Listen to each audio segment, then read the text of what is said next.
ထိုင်းနိုင်ငံကတိတ်ဆိတ်တဲ့ရွာတစ်ရွာမှာကောင်လေးတစ်ယောက်ရဲ့အိမ်ရှိမှာညတိုင်းဖျောင်းနိုင်သုံးနိုင်ပေါ်လာတယ်။ဒါပေမဲ့ဘသူလာထားသွားတာကိုလူတစ်ယောက်မှမမြင်ဘူး။တနေ့ညမှာကောင်လေးက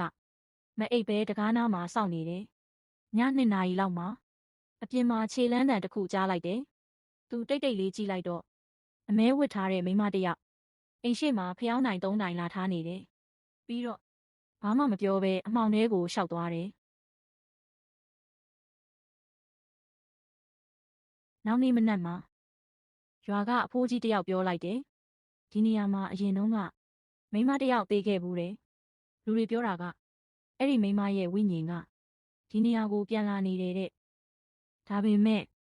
နောက်နေ့ညမှာဖျောင်းနိုင်4 တိုင်ဖြစ်သွားတယ်